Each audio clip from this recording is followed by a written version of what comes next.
Buenas tardes, Alejandro, ¿cómo va eso por ahí? Todo bien, Ismael, buenas tardes. ¿Qué tal todos ustedes por allá? Bien, aquí un poco mojado, pero vivos. Óyeme, Bueno, eh, cuéntame. déjame presentarte a nuestros radio oyentes.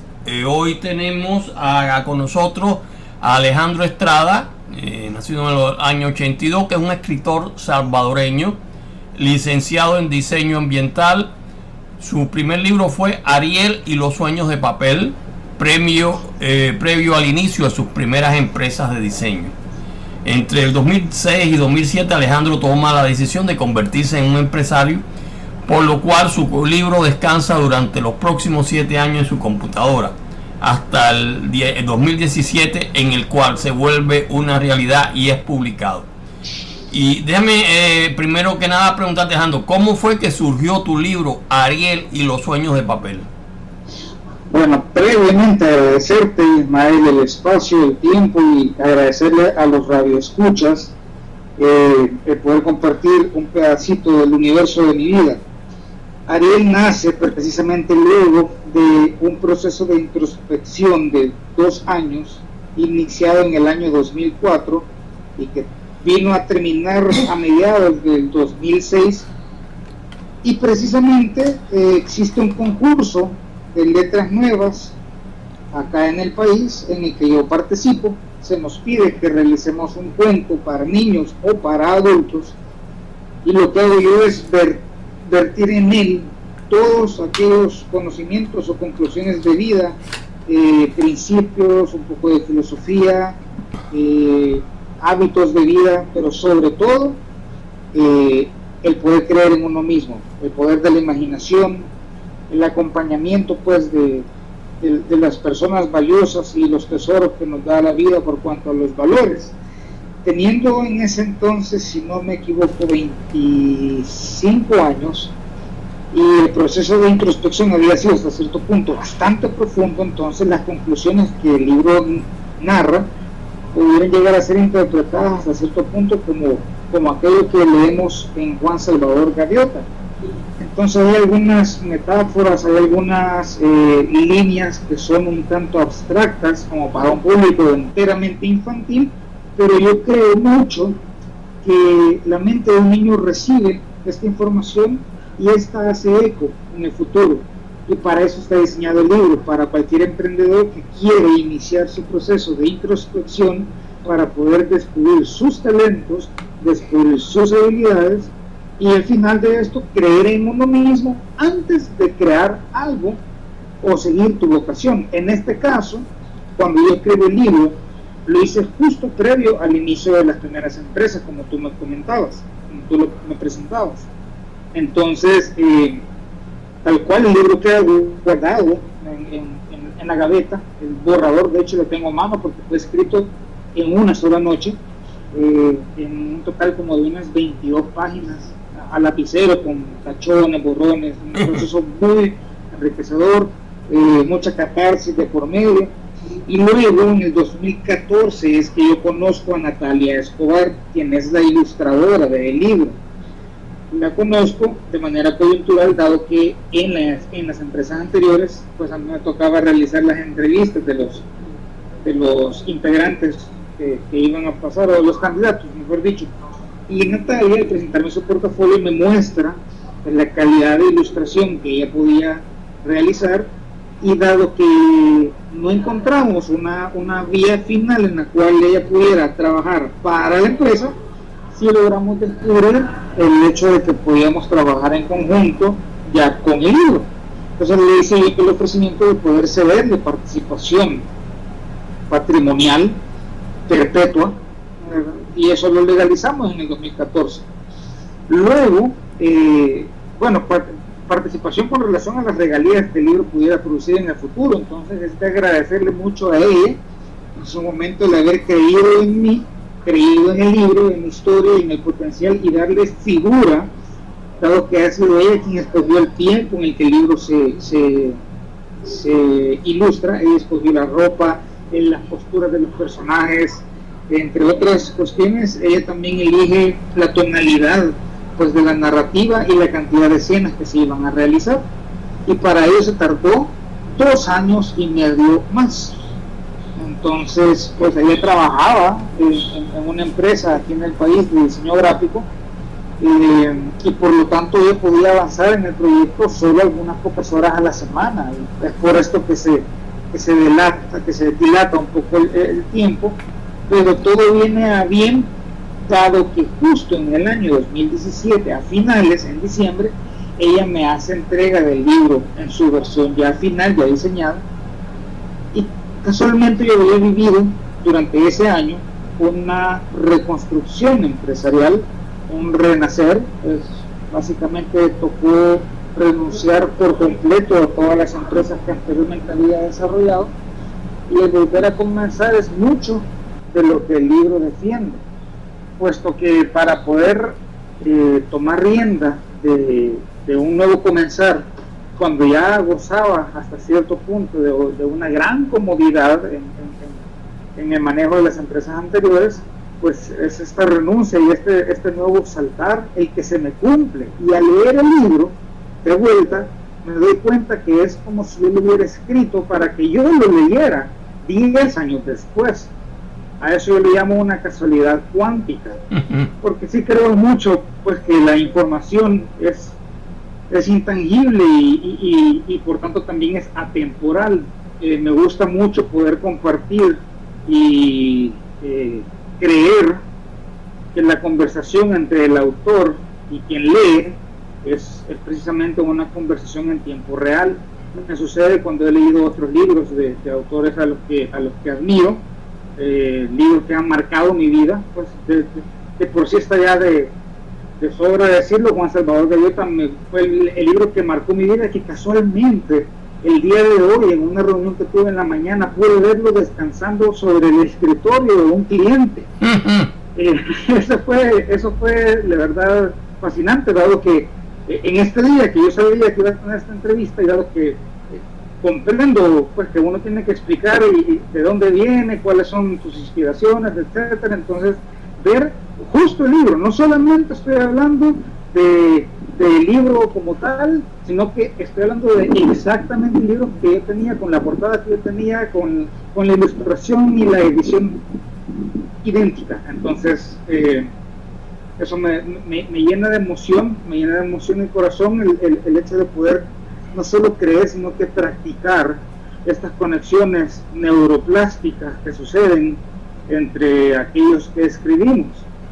Yo me deposito en el libro y ya en la actualidad estoy escribiendo todo lo que sucede después de la historia de Ariel y los sueños de papel.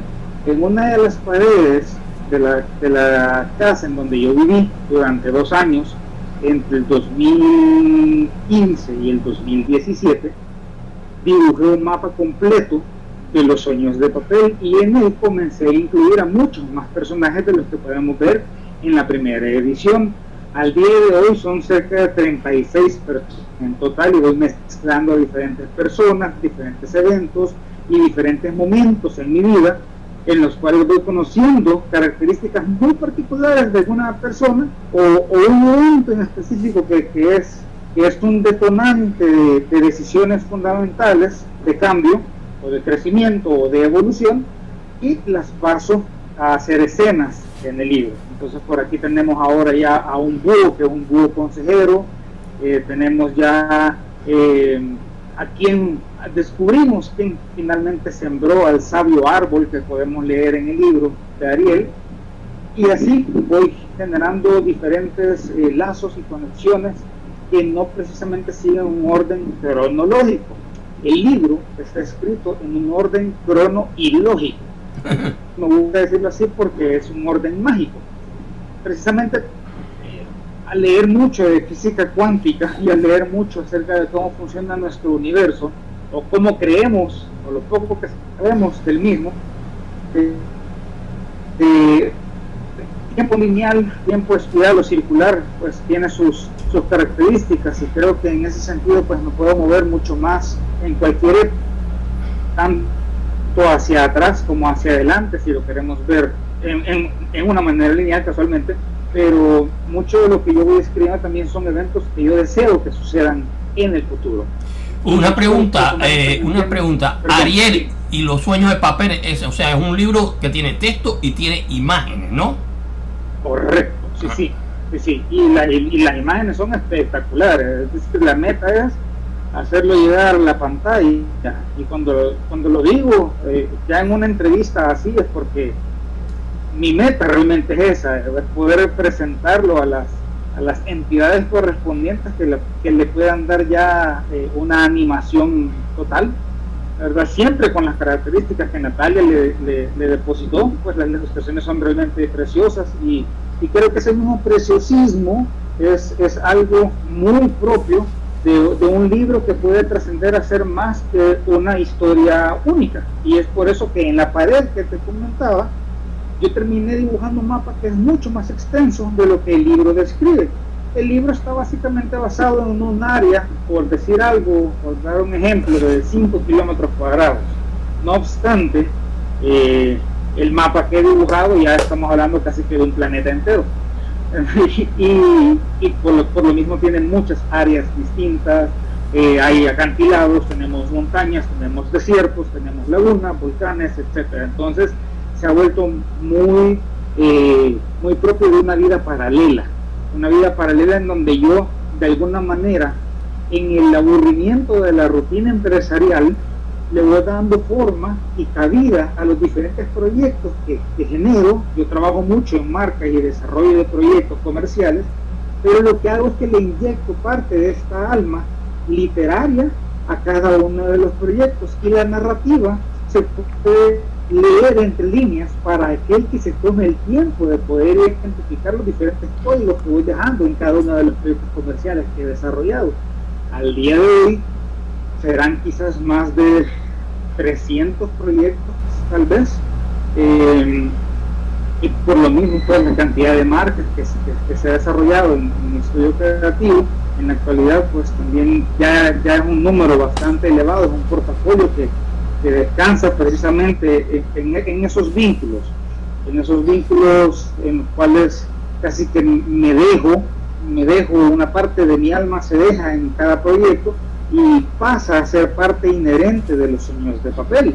Entonces es casi que estamos hablando como que estoy escribiendo una crónica en tiempo real, y eso ya es una actividad habitual. No es que me siente durante un mes o durante una semana y me encierre en el cuarto para poder escribir, sino que casi que es a diario que van sucediendo estas casualidades o estos momentos de casualidad en donde vengo y por ejemplo ahorita en el hotel en donde estoy sosteniendo la reunión contigo, pues estoy viendo cómo está trabajando la gente, me voy fijando en qué está sucediendo, y como que si de alguna manera lo pudiera fotografiar mentalmente y luego lo traslado a mis apuntes y a mis libretas, lo cual es básicamente, tal vez la palabra es un poco fuerte, pero es una adicción el realizarlo.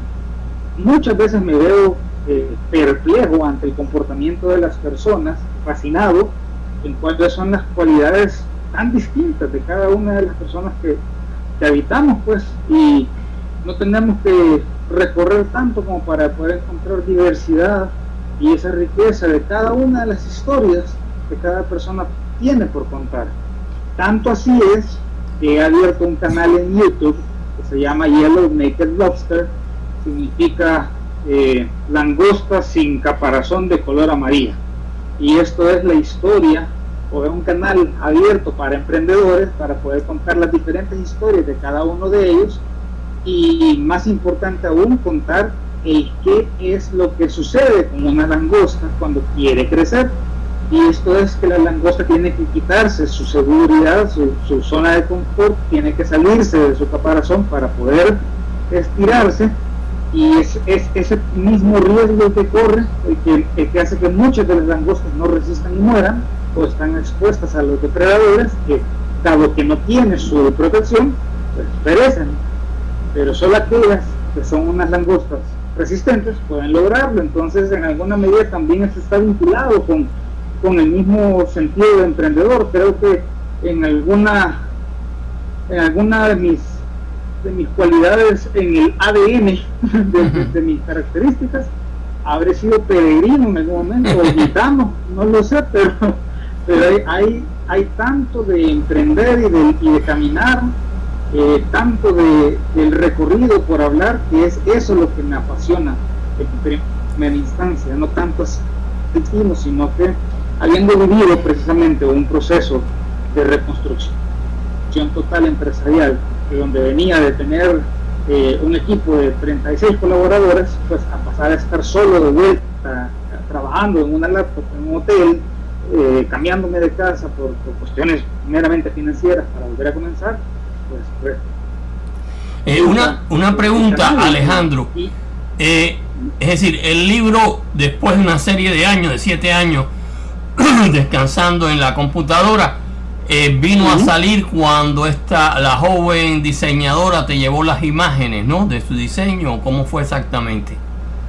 Sí, yo le entregué el borrador, o sea, le entregué el libro a ella, y él lo tuvo durante 2 años y medio, y nos sentábamos una vez al mes a revisar cuál era el avance que ella había tenido con relación a las ilustraciones. Ella me presentó de por sí pues cuáles eran las diferentes opciones de la altura de un personaje, o la edad del personaje, o cómo podía lucir a cierta edad en específico que yo había denotado. Entonces el ir revisando las escenas y todo esto nos tomó básicamente 2 años y medio. Luego ya hubo un momento en el que ella quedó, por así decirlo, trabajando sola, porque ya no había mucha intervención de mi parte, ya todo estaba escogido, ya era más una cuestión de trabajo de diseño y diagramación, y eso fueron los últimos 6 meses.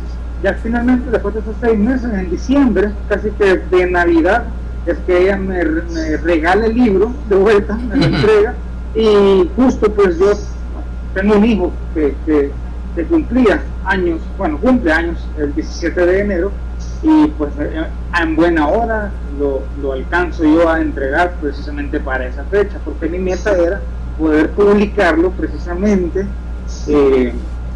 cuando él cumpliera sus 7 años de edad, y eso sucede justo este año en enero. Se publicó el 19 de enero en la Alianza Francesa aquí de San Salvador, gracias a la editorial Casa Azul, gracias a Liceo Ambrosio. Dime, una pregunta. El libro tuyo, es decir, tú piensas que tienes, es decir, te has inspirado en algunos escritores dentro de la literatura clásica o hispanoamericana, es decir, que sale de algo que te ha ayudado en la inspiración del libro. Sí, definitivamente. El libro que leo al principio, mi primer libro por leer, fue Juan Salvador Gaviota. Esto marca mucho pues mi caminar o mi mentalidad. Luego, en el año 2004, leo a Rosa Montero, leo La loca de la casa, y es su manera de escribir ese libro la que me enseña a escribir a mí. Casi te puedo decir que esa narrativa cronológica que ella describe precisamente es lo que me hace comenzar a pensar de manera no lineal. Y ya en literatura clásica, pues creo que quizás era cliché, pero Don Quijote siempre ha estado presente en el horizonte, y mucho de las figuras que utiliza pues Cervantes precisamente son muchas de las figuras que yo trato de utilizar en su momento. Los molinos, por ejemplo, para mí tienen un alto significado, pues es un sueño para mí poder visitar un molino tal cual y poder verlo, poder fotografiarlo, y creo que mucho de lo que voy haciendo como empresario es en vista de poder llegar a alcanzar esa libertad que se describe en el libro de Juan Salvador Gaviota. También leí mucho El Caballero de la Armadura Oxidada, lo habré leído unas 2 o 3 veces de un solo tirón, dado que pues me impactó tanto pues la manera en la que una especie de fábula podía marcar tanto el espíritu, y es eso precisamente lo que más me inspira la narrativa que va de alma a alma, ¿verdad? Porque es en donde considero que existe la conversación humana no material, y no por el hecho de que no vivamos en la misma época y no estemos sentados en la misma mesa, esa conversación no se puede estar dando con el autor. He llegado a sentirme muchas veces más comprendido por Gabriel García Márquez que por alguno de mis amigos más cercanos, si lo pudiera decir así, dado que uno puede leer al autor y la personalidad del autor está inscrita en cada una de sus palabras. Siendo escritor, comprendo que solo muestro, quizás con mucha suerte, el 20% de las ideas que están pasando por mi mente al momento de hacerlo, y ni se diga al momento de editarlo para que quepan una cantidad de palabras máxima. Entonces, mucho de lo que trato de hacer cuando leo libros y cuando inclusive en inglés he podido leer a Tom Sawyer, por ejemplo, es tratar de entender cuál era el espíritu emprendedor de la persona, ¿verdad? Inclusive me marcó mucho Robinson Crusoe, me marcó mucho La Vuelta al Mundo en 80 días, y en fin, creo que todos estos libros tienen un común denominador, y es el viaje. Los hijos del Capitán Grant también fue otro de los libros que más me marcó, y es precisamente porque fue un libro de navegación. Todas mis primeras empresas pues descansaban en un concepto náutico. Hoy estamos en un universo completamente extraterrestre y cuántico, y entre uno y otro planeta, creando diferentes momentos y particularidades de personajes nuevos, ¿verdad? Pero todo lo estoy mezclando en uno solo. O sea, es casi que un multiverso, pues traducido a empresas, traducido a un canal para emprendedores, traducido al libro y a la secuela y precuela, que valga aclarar que no está siendo escrita en dos tiempos distintos. El segundo tomo va a narrar tanto el antes como el después de Ariel y los sueños de papel, el libro número 1. Por eso mismo vamos a poder ver quién plantó al árbol, vamos a ver cómo era de joven Arturo Soledad, que es uno de los personajes que tiene mayor edad en el libro, ¿verdad? Y claro que hoy he tenido mucho más tiempo para escribirlo. El segundo tomo, la segunda entrega, no es menos corta que 20 veces más grande el primer ejemplar.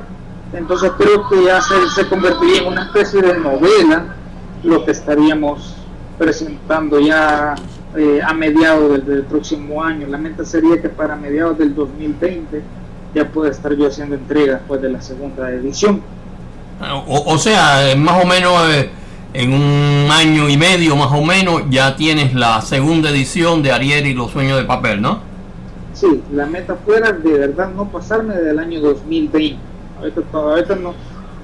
Idealmente quisiera publicar en julio, pero no, por cuestiones empresariales y muchas otras variables que puedan existir en el camino, dado de que mi labor principal es el emprendimiento, es decir, que los ratos en los cuales escribo, como lo mencionaba, son permanentes, son a diario, pero no me siento un mes entero a escribir. Entonces no sé con precisión si voy a tener más tiempo la próxima semana o voy a tener 2 semanas en una cabaña para terminarlo. Eso nunca ha sucedido en mi vida, ¿verdad? Y de hecho creo que no me gustaría. Creo que soy mucho más de la hiperactividad, y en esa misma hiperactividad es que van saliendo las diferentes connotaciones que aquel que lee entre líneas y aquel que me conoce personalmente en el mundo empresarial, al leer el libro puede vincular y comprender por qué es que describí a un barco que estaba estrellado en la orilla, o por qué es que vengo y hablo de un joven Arturo Soledad que tenía sueños de volar. Y ya en el presente, en la narración del libro, Arturo Soledad es un pajarraco que ya no quería volar porque él, ya herido, ya había decidido no volver a hacerlo. Entonces son muchas conclusiones las que voy depositando en el mismo, y ahorita que ya estoy escribiendo pues las páginas y páginas que he venido trabajando en el segundo tomo, al principio yo casi que me estaba concentrando solo en describir el futuro, y después me di cuenta que para poder describir el futuro tenía que explicar muchas cosas del pasado en el libro, y ahí nos vamos a al ADN, nos vamos a qué son las memorias que están en mis sueños. Yo defiendo mucho, creo mucho y estoy estudiando precisamente de manera alternativa qué es lo que sucede con la información y el ADN, cómo es que el ADN forma nuestros tejidos y nuestras neuronas, y si tiene esa capacidad, por así decirlo, biológica, ¿verdad? ¿Qué no habrá de venir en términos de información? Pues yo creo que ahí vienen sueños, creo que ahí vienen temores, creo que ahí vienen toda cantidad de relatos, y no estoy hablando de una reencarnación, no estoy hablando de una segunda vida, sino que estoy hablando de algo mucho más, creo que científico de pronto, ¿verdad? De cómo, pues, básicamente nuestro código genético pues tiene circunscrito mucha información, y es por eso que el enunciado todo ya está dentro de ti, es real y es muy verdadero, dado que cuando uno interioriza y cuando uno se encuentra consigo mismo y se ve en el espejo durante suficiente tiempo, pues puede comprender de que todo el tiempo la información ya está ahí. Desde el niño uno ya ha venido persiguiendo un montón de información de manera inconsciente que se va grabando en nuestra caja negra, y solo es cuestión de desenllavar algunos candaditos como para poder liberar creativamente el espíritu, y es mucho de lo que también hago con los alumnos a los cuales les he podido dar orientación creativa. Oye, una pregunta a Alejandro, que estamos llegando al final del el tiempo de nuestro programa. Okay. El segundo tomo de Ariel y los sueños de papel se llamará así, Ariel y los sueños de papel, segundo tomo, ¿tiene otro título? ¿Cómo es? No, creería yo que sí se va a llamar Los sueños de papel, pero no se llamará Ariel. Creo que Ariel ya quedará en un segundo plano, creo que me concentraré más en los sueños de papel, pero todavía el principal creo que es una incógnita. Prefiero dejarle en incógnita y ponerle nombre hasta el final. Creo que sí me mantendré en esa idea, en espera de los diferentes eventos y las diferentes señales que se vayan a presentar, así como la de hoy, ¿verdad? El hecho de encontrarme el libro hoy en la mesa de mi cliente, pues es una de esas señales que voy captando, y creo que voy a esperar el momento adecuado, y cuando eso suceda sabré cuál será el nombre principal del libro. Bueno, óyeme, Alejandro, es decir, bueno, la charla ha sido muy interesante, me has llevado no solo a Ariel los sueños de papel, sino todas las raíces, todo el futuro, etcétera. Nosotros te agradecemos mucho tu colaboración con nosotros. También le agradecemos a Lisette Ambrosio Rivas de Casa Azul, que me puso en contacto contigo, y tienes un par de minutos para ya terminar. ¿Algo que quieras decir? Sí, solamente estoy para servirles a todos, estoy para poder escuchar sus historias. El canal está abierto para que me puedan encontrar. Yo me muevo mucho en las redes, pueden encontrarme como Alejandro J. Estrada. También pueden encontrar a Ariel los sueños de papel en Instagram, en Facebook también. Mi perfil es público, pues no lo he hecho figura pública, pero pues están todos invitados a poder escribirme también en las diferentes páginas de emprendimiento, pero en donde van con toda seguridad a encontrar todo el currículum es en la plataforma de linkedin.com, bajo mi seudónimo, que se escribe HANNDW, eso se pronuncia Handú. Y el seudónimo completo es Handú de la Estrata, que significa Alejandro del Camino. Así que estoy a la orden para todos. Es un placer, es de agradecerte a ti, Ismael, por el tiempo, por la entrevista. Espero que quede en la perpetuidad y poder ser miembro de la comunidad de manera activa, sobre todo pues para poder inspirar y de pronto orientar a alguien que quiera comenzar camino maravilloso, difícil, pero maravilloso del emprendimiento. Bueno, te agradecemos mucho, y siempre invitado a Creatividad Internacional, y podemos seguir en un futuro pues hablando los sueños de papel, que todavía no tiene el prefijo. O sea, muchas gracias y nos vemos. Cuídate. Excelente, gracias, Mario.